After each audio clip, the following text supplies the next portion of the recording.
Bayan, ibalita mo!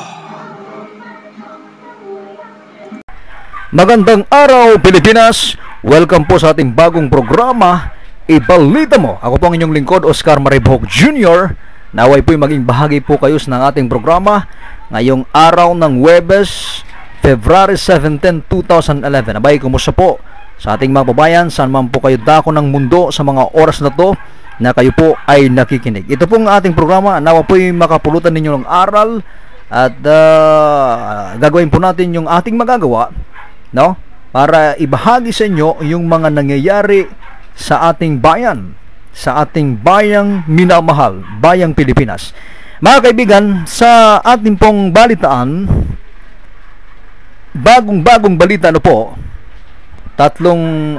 dalawang araw pa lamang yung nakakaraan, ginulantang po ang buong bayan at ito po ay kaugnay sa cityhood case na patuloy pa rin pinaglalaban ng 16 na munisipyo na noong 2007 sa pamamagitan po ng batas at ng plebisito ay pinayagang maging lungsod, at ito nga ay nag-operate noong 2008. Ngunit sa kasiwang palad sa nasabi ding taong yon ay mukhang nagkaroon ng bagong tadhana itong mga lungsod, yung mga bagong lungsod noong 2008, dahil ito ay dineklara na illegal yung nasabing batas na gumawa sa kanila upang maging component cities. Ito po yung mga bayan na naging lungsod at ngayon ay pinapabalik na naman ng Korte Suprema based po sa February 15, 2011 decision. Narito po yung Lamitan, Basilan, Baybay in Leyte, Bugo in Cebu, Catbalogan in Samar, Tandag in Surigao del Sur, Borongan in Samar, Tayabas in Quezon, Tabok in Kalinga, Bayugan in Agosan del Sur, Batak in Ilocos Norte, Mati in Davao the Oriental, Giholngan in Negros Oriental, Kapatbaran in Agosan del Norte, El Salvador in Misamis Oriental, Karkar in Cebu, and Naga in Cebu pa rin, no? Sa nasabing desisyon, mga kababayan, sinulat po ni Justice Lucas Bersamin at sinuportahan naman ito ni Chief Justice Renato Corona, Presbitero Velasco Jr., Teresa Leonardo Castro, Roberto Abad, Jose Perez, and Associate Justice Jose Mendoza. Samantala sa hindi naman pumapabor na maging lungsod o magpatuloy na lungsod itong mga 16 na bayan ay sina po Associate Justice Antonio Carpio, Conchita Carpio Morales, Arturo Breon, Diosdado Peralta, Martin Villarama Jr. at si Maria Lourdes Sereno. Kasama na rin dyan yung dalawang hindi po naging bahagi dahil sila po ay abstain. Ano po? Ibig sabihin po, sila ay present ngunit hindi po sila bumoto kung saan po sila pababor, doon ba sa papayag sila maging patuloy na maging bayan itong patuloy na maging bayan o bumalik maging bayan itong 16 na lungsod o maging lungsod, no? Patuloy na maging lungsod itong 16 na mga bayan. Sila po Associate Justice Eduardo Chora at Mariano del Castillo. Sila po yung kumbaga nasa gitna lamang po. Mga kababayan, no? Itong balikan nga natin no, yung history po. Dito po sa usapin sa nasabing cityhood case at para sa ating mababayan sa Catbalogan, sa Cebu, no? Lalo na po sa Naga at Karkar. Nako, talagang matutuwa po kayo sa bagong desisyon ngayon ng Korte Suprema dahil ito po ay kinukonsideran na fourth judgment, no? Kasi kung ating pong babalikan yung istorya, ang usaping ito, yung first decision po ay ginawa noong November 18, 2008, no? Declaring as unconstitutional yung mga Republic Acts na nag-convert nitong mga munisipyo bilang syudad.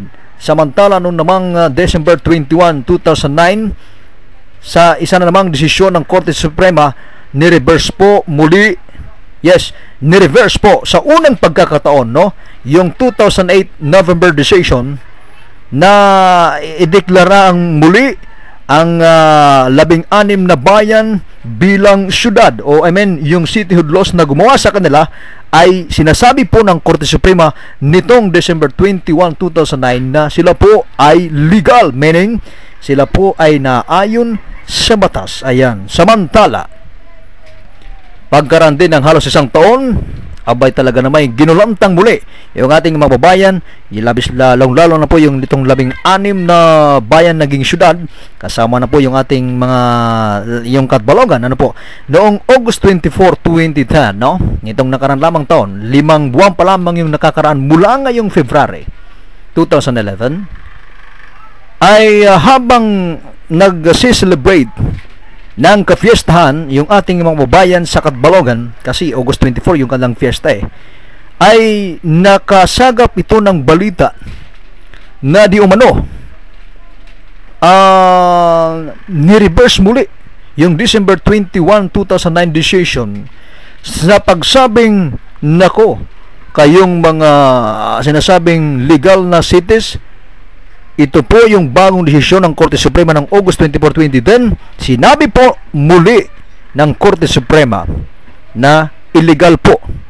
Doon maraming siyempre nagalit, reaction po, natural reaction nitong mga affected municipality and cities na bakit ganoon yung desisyon ng Korte Suprema. Kaya tuloy hindi may iwasan, sinabi po ng ating mga ilang kababayan, pinuna po nila yung Supreme Court kung bakit po kasi wala silang fixed decision, kasi sinasabi nilang final, ngunit sila po ay pabago-bago. Sabi pa nga nila sa kanilang mga opinion, okay na yung magkamali ka nung una, pero yung pangalawa siguro naman hindi na.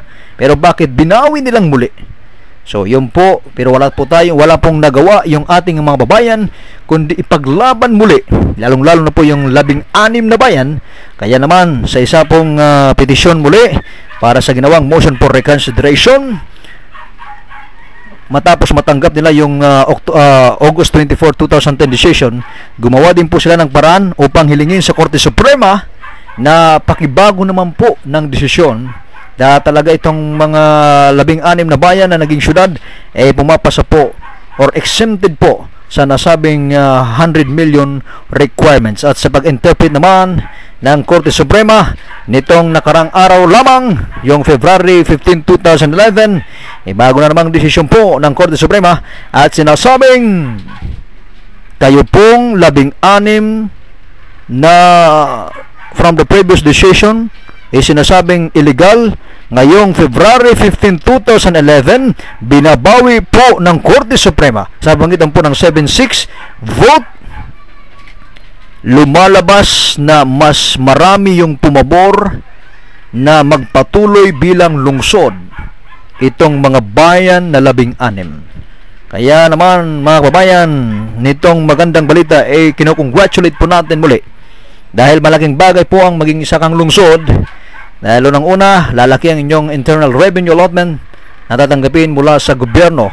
At ito naman ay kung gagamitin ng maayos, ay talagang sigurado po tayo na maraming matutulungan nating mga malalitang kababayan at ikaw unlad ng inyong mga lugar. Ayan, di po ba? Tama po yan. Ano po mga kababayan? At ngayon, umaasa yung mga Catbaloganon, ano po, yung mga taga-Borongan ni Sir Samar, at yung iba pa na mga bayan na naging lungsod, na sana ay final na itong desisyon ng Korte Suprema at wala nang bawi pa, kasi patuloy pong nag-iisip ngayon yung ating mga babayan. Kumbaga very doubtful po sila na maring bukas o sa susunod na mga buwan o taon baguhin na naman ng Korte Suprema, bawiin na naman ng Korte Suprema yung kanilang desisyon kaugnay po sa pagdideklara na itong mga bayan na naging lungsod ay balik muli bilang bayan.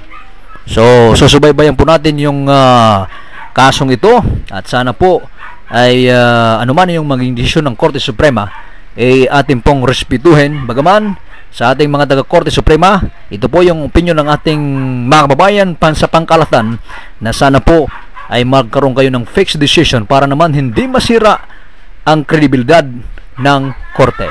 Maraming salamat po sa inyong pagsubaybay. Hanggang dito na lamang yung ating programa. Salamat. Ako po muli ang inyong kasama, Oscar Maribok Jr.